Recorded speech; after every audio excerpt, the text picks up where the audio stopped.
Sobat Maestro, sesaat lagi kita akan bersama-sama mengikuti ibadah raya Minggu GBI Sukawarna. Selamat mendengarkan.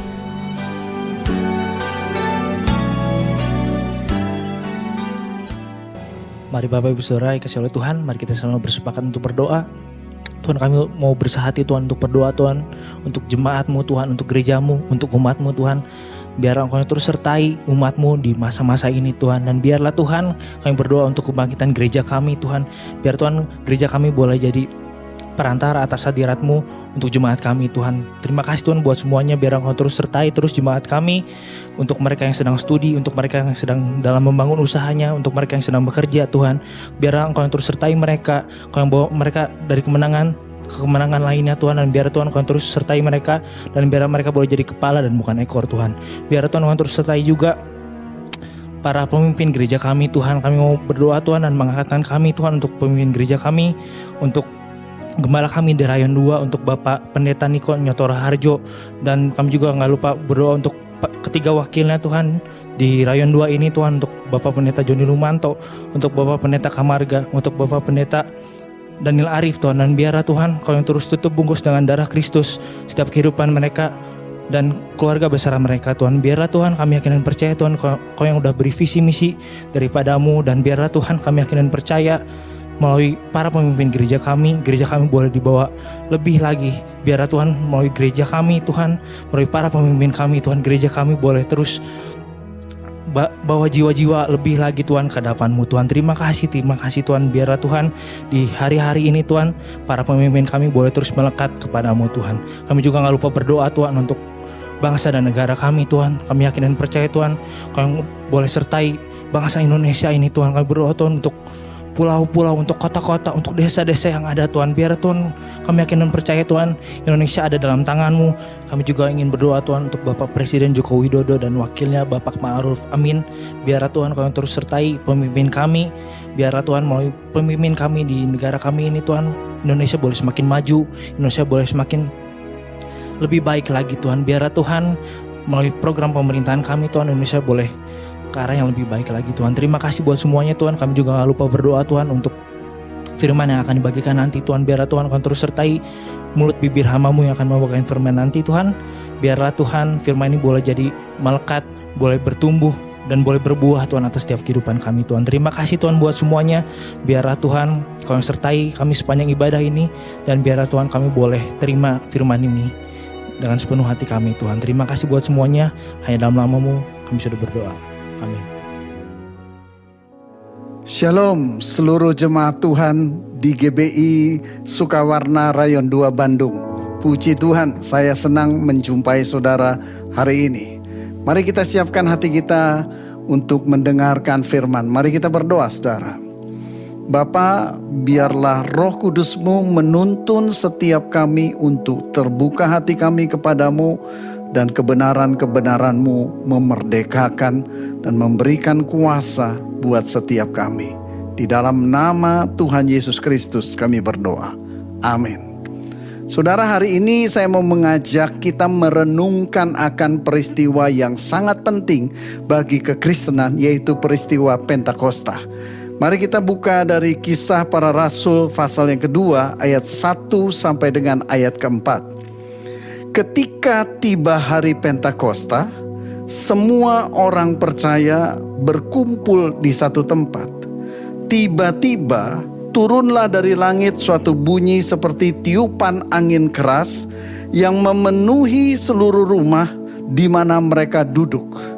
Dan tampaklah kepada mereka lidah-lidah seperti nyala api yang bertebaran dan hinggap pada mereka masing-masing. Maka penuhlah mereka dengan Roh Kudus, lalu mereka mulai berkata-kata dalam bahasa-bahasa lain, seperti yang diberikan oleh Roh itu kepada mereka untuk mengatakannya. Saudaraku, pada hari raya Pentakosta, murid-murid menunggu di loteng atas sambil bersatu hati dalam doa, sebagaimana yang Yesus pesankan. Kita bisa tahu betapa pentingnya peristiwa ini karena sebelum Yesus naik ke surga, Yesus memberikan perintah kepada murid-muridnya supaya tidak meninggalkan kota Yerusalem, dan mereka harus menanti-nantikan akan pencurahan Roh Kudus yang sudah dinubuatkan oleh Nabi Yoel berabad-abad sebelumnya. Dan puji Tuhan, murid-murid menanti-nantikan waktu itu, dan pada hari raya Pentakosta terjadilah pencurahan Roh Kudus. Menggenapi apa yang sudah dinubuatkan oleh Nabi Yoel, bahwa pada hari-hari terakhir Roh Kudus akan dicurahkan untuk semua orang. Khususnya tentunya kita berbicara orang-orang yang percaya kepada Yesus Kristus. Peristiwa ini adalah sesuatu yang amat sangat penting, saudaraku. Kenapa? Mari kita lihat. Melalui peristiwa baptisan Roh Kudus yang dialami oleh murid-murid Yesus, ada satu perubahan yang sangat besar terjadi di dalam kehidupan mereka. Saya mau membaca dari Kisah Para Rasul pasal kedua, masih di pasal yang sama, artinya dalam waktu yang tidak terlalu lama, karena ini masih berbicara di pasal yang sama, saudaraku. Kisah Para Rasul pasal kedua ayat 41 sampai dengan 47. Orang-orang yang menerima perkataannya itu memberi diri dibaptis, dan pada hari itu jumlah mereka bertambah kira-kira 3.000 jiwa. Mereka bertekun dalam pengajaran rasul-rasul dan dalam persekutuan, dan mereka selalu berkumpul untuk memecahkan roti dan berdoa. Maka ketakutanlah mereka semua, sedang rasul-rasul itu mengadakan banyak mujizat dan tanda. Dan semua orang yang telah menjadi percaya tetap bersatu, dan segala kepunyaan mereka adalah kepunyaan bersama. Dan selalu ada dari mereka yang menjual harta miliknya, lalu membagi-bagikannya kepada semua orang sesuai dengan keperluan masing-masing. Dengan bertekun dan dengan sehati mereka berkumpul tiap-tiap hari dalam bait Allah. Mereka memecahkan roti di rumah masing-masing secara bergilir dan makan bersama-sama dengan gembira dan dengan tulus hati, sambil memuji Allah. Dan mereka disukai semua orang, dan tiap-tiap hari Tuhan menambah jumlah mereka dengan orang yang diselamatkan. Saudaraku, peristiwa pencurahan Roh Kudus yang membuat murid-murid Yesus mengalami baptisan Roh Kudus yang disertai dengan tanda awal berbahasa roh, itu ternyata mengubahkan seluruh kehidupan murid-murid Yesus. Yang pertama, perubahan yang sangat mencolok adalah perubahan perilaku di dalam kehidupan murid-murid Yesus yang terjadi secara signifikan, yang terjadi secara menyolok, saudaraku. Yaitu bisa saya katakan bahwa mulai muncul buah Roh Kudus di dalam kehidupan murid-murid Yesus. Menarik sekali, Yesus mengajar dan memuridkan secara langsung murid-muridnya, mungkin lebih kurang sekitar 3 tahun, 3 tahun setengah. Setiap hari Yesus mengajar, Yesus memuridkan murid-muridnya. Tapi apa yang terjadi? Sebelum peristiwa baptisan Roh Kudus, apakah kehidupan murid-murid Yesus berubah perilaku mereka? Tidak. Mereka tetap egois, hanya memikirkan kepentingan mereka sendiri. Mereka penakut, mereka tidak setia. Ya, satu menjual Yesus, satu menyangkali Yesus 3 kali, dan yang lain semua lari meninggalkan Yesus waktu Yesus ditangkap. Mereka hanya memikirkan kepentingan diri mereka sendiri. Mereka selalu berdebat, memikirkan siapa yang lebih tinggi kedudukannya dan lain sebagainya. Hal-hal yang begitu egosentris, hanya berpusatkan kepada kepentingan mereka sendiri. Karakter mereka tidak berubah sekalipun mereka sudah diajar, dimuridkan secara langsung oleh Yesus bertahun-tahun lamanya. Setiap hari mereka berkumpul, diajar, dimuridkan. Tetapi yang luar biasa, Waktu pencurahan Roh Kudus terjadi, mereka mengalami baptisan Roh Kudus dalam kehidupan mereka. Apa yang Yesus ajarkan mulai berbuah di dalam kehidupan mereka. Buah Roh Kudus muncul di dalam kehidupan mereka. Perilaku mereka berubah total. Orang-orang yang tadinya begitu egois sekarang menjadi begitu murah hati. Selalu mau berbagi, selalu memikirkan kepentingan-kepentingan orang lain. Mendahulukan kepentingan orang lain dibandingkan kepentingan diri mereka sendiri. Mereka yang tadinya begitu penakut, mereka sekarang menjadi begitu berani di dalam memberitakan Injil tanpa rasa takut, saudara. Perubahan perilaku secara signifikan terjadi melalui baptisan Roh Kudus. Yang kedua, saudaraku, perubahan yang nyata yang terjadi dalam kehidupan murid-murid Yesus adalah murid-murid mulai memberitakan Injil dan mengajar dengan penuh kuasa. Muncul karunia Roh Kudus di dalam kehidupan murid-murid Yesus. Yang pertama kali jelas ditunjukkan oleh Petrus. Setelah mengalami baptisan Roh Kudus, Petrus menjelaskan, Petrus berkhotbah di depan banyak orang. Apa yang sedang mereka alami, Petrus khotbahkan dalam khotbah yang relatif begitu singkat, saudaraku. Kuasa Roh Kudus ternyata bekerja dalam kehidupan Petrus, mengurapi kata demi kata yang keluar dari mulut dan bibirnya. Setelah Petrus selesai berbicara, saat itu juga 3.000 orang membuat keputusan untuk menerima Yesus dan memberi diri mereka dibaptis. 3.000 orang seketika bertobat. Saudara, kalau kita melihat perubahan-perubahan yang nyata ini, saudaraku, di mana terus setelah itu kita melihat rasul-rasul melakukan berbagai-bagai mujizat, tanda-tanda ajaib, menyertai di dalam pelayanan mereka. Kalau kita lihat perubahan-perubahan nyata ini, berarti benar apa yang Yesus katakan sebelum dia naik ke surga. Kisah Para Rasul 1 ayat ke-8. Ini kenapa begitu pentingnya peristiwa pencurahan Roh Kudus. Kenapa begitu pentingnya baptisan Roh Kudus di dalam kehidupan seseorang yang percaya kepada Yesus.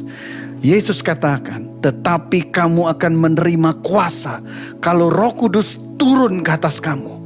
Dan kamu akan menjadi saksiku di Yerusalem, seluruh Yudea, Samaria, dan bahkan sampai ke ujung-ujung bumi. Kuasa yang murid-murid Yesus terima melalui baptisan Roh Kudus itu yang bekerja di dalam kehidupan mereka, sehingga pengajaran, pemuritan yang mereka sudah alami bersama Yesus itu berbuah. Muncul buah-buah Roh Kudus di dalam kehidupan mereka. Dan kuasa yang mereka terima melalui baptisan Roh Kudus itu yang bekerja di dalam kehidupan mereka, sehingga waktu mereka mulai memberitakan firman, maka kuasa itu bekerja dan membuat orang-orang menjadi percaya dan menerima Yesus dan memberi diri mereka dibaptis. Kuasa yang mereka terima melalui baptisan Roh Kudus itulah yang membuat mereka menjadi saksi-saksi yang luar biasa, di mana saat mereka melayani, pelayanan mereka senantiasa disertai dengan mujizat dan tanda-tanda ajaib. Kisah Para Rasul pasal kedua ayat ke-47 katakan bahwa mereka disukai semua orang karena terjadi perubahan perilaku dalam kehidupan mereka. Dan jumlah mereka tiap-tiap hari ditambah-tambahkan oleh Tuhan karena mereka memberitakan Injil dengan penuh kuasa. Saudara, mungkin waktu saudara mendengarkan akan hal ini, ada sebagian dari kita yang berkata, kenapa saya tidak mengalami hal-hal itu di dalam kehidupan saya?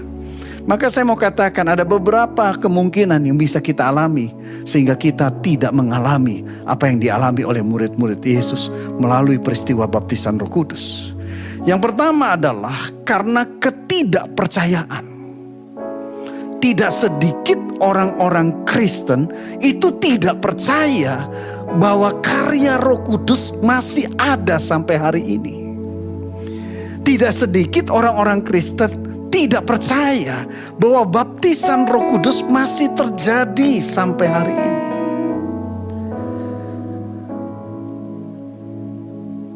Ada orang-orang yang membuat penafsiran bahwa karya Roh Kudus, baptisan Roh Kudus itu berhenti pada saat rasul-rasul meninggal dunia semuanya. Tapi kalau kita lihat di dalam firman Tuhan tidak berkata seperti itu. Dan kalau kita melihat, kita membuka mata, kita membuka hati di dalam kehidupan bergereja sampai hari ini, nyatanya baptisan Roh Kudus masih terus terjadi. Kuasa Roh Kudus masih terus bekerja, saudara. Tapi ada sebagian orang menafsirkan dengan cara mereka. Mari saya ajak hari ini kita kembali kepada kebenaran firman Tuhan. Apa yang firman Tuhan katakan menunjukkan kepada kita betapa pentingnya peristiwa yang terjadi di hari raya Pentakosta itu. Hal yang kedua, kenapa kita belum mengalaminya sebagaimana yang dialami oleh murid-murid Yesus di dalam mereka mengalami baptisan Roh Kudus adalah bahwa cukup banyak anak-anak Tuhan, orang-orang percaya kepada Yesus itu hanya berfokus kepada materi pengajaran, kurikulum pemuritan. Jadi kurang keseimbangan dengan kuasa Roh Kudus. Sekali lagi saya mau ingatkan saudaraku, tentunya kita sangat membutuhkan pemuritan. Kita sangat butuh diajar.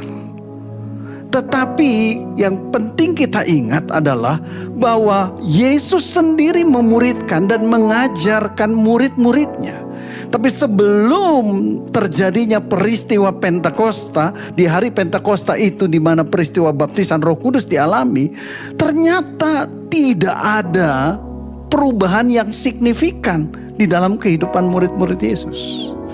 Perubahan yang signifikan itu waktu mereka mulai menerima kuasa saat Roh Kudus turun atas mereka.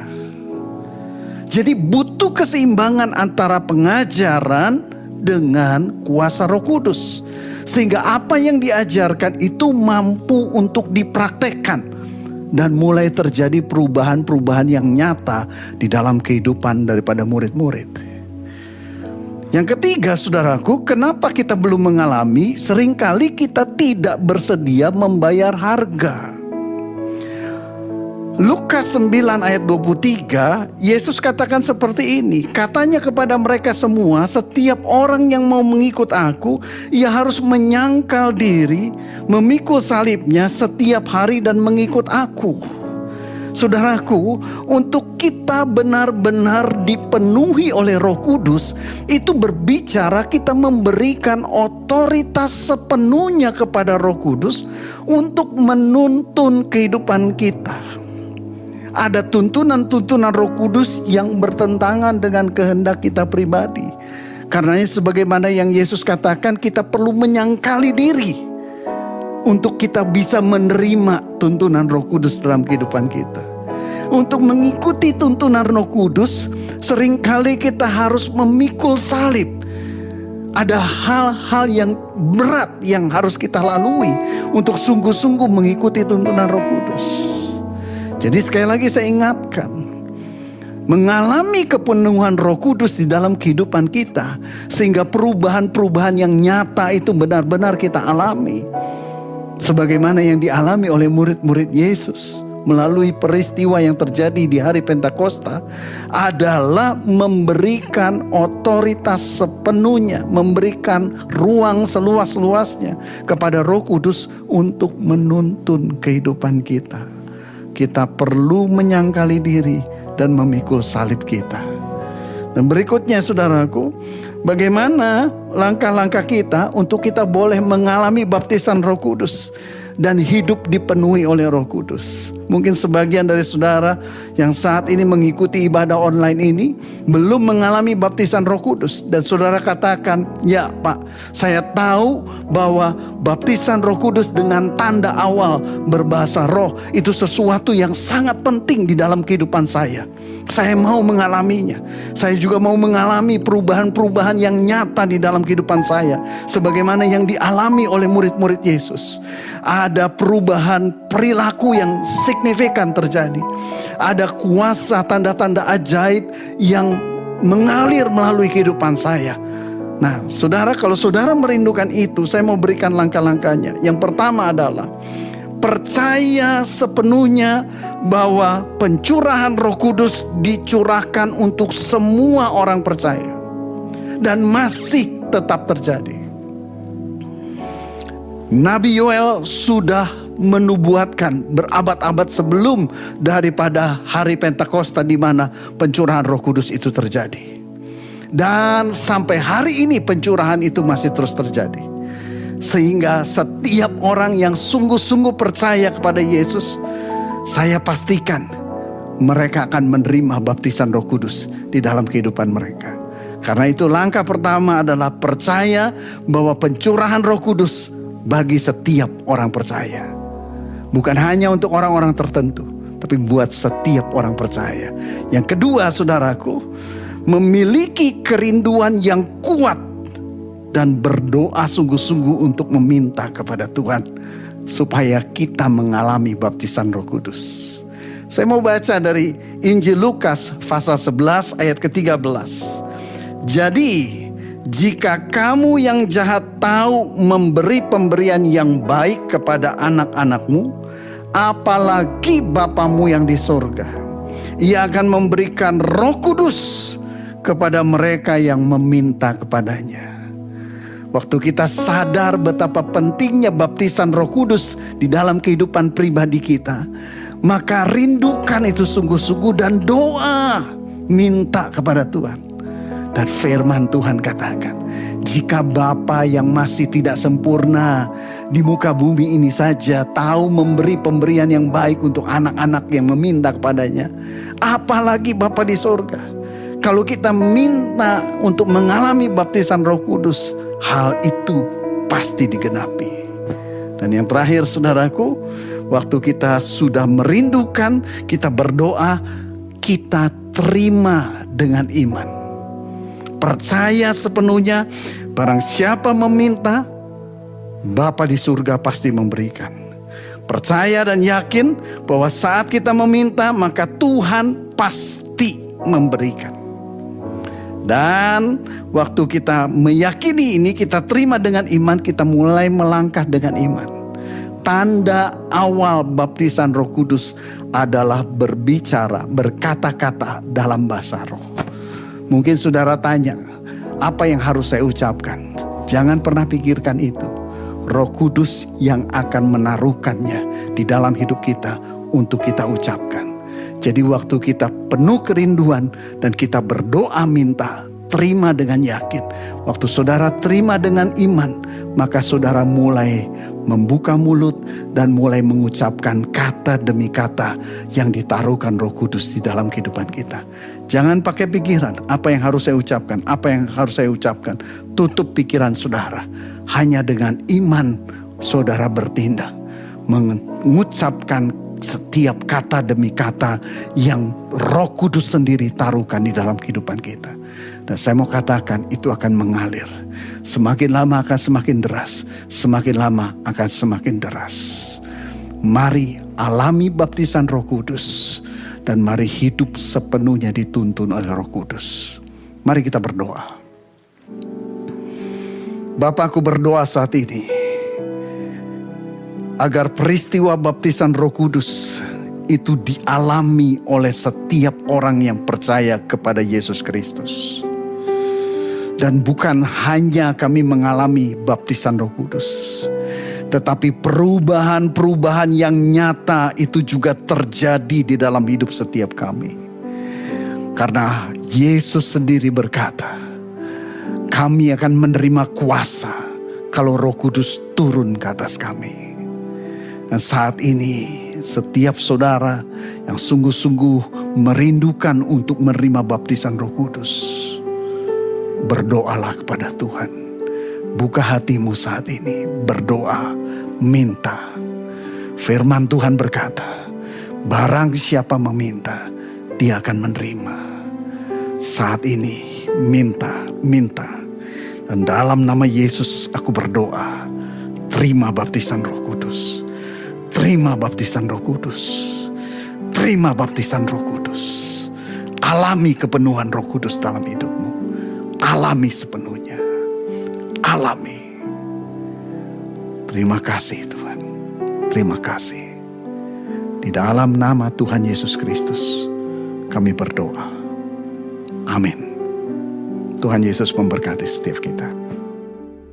Sekarang terimalah berkat Tuhan. Kasih karunia berlimpah-limpah daripada Allah Bapa dalam Anak yang tunggal Yesus Kristus. Persekutuan yang manis dengan Roh Kudus menyertai saudara sekalian mulai hari ini. Sampai Tuhan Yesus datang kembali menjemput kita di awan-awan dan bahkan sampai selama-lamanya. Yang percaya bersama-sama katakan, Amin. Sobat Maestro, Anda baru saja mengikuti ibadah raya Minggu GBI Sukawarna. Terima kasih atas kebersamaan Anda. Selamat hari Minggu dan Tuhan Yesus memberkati.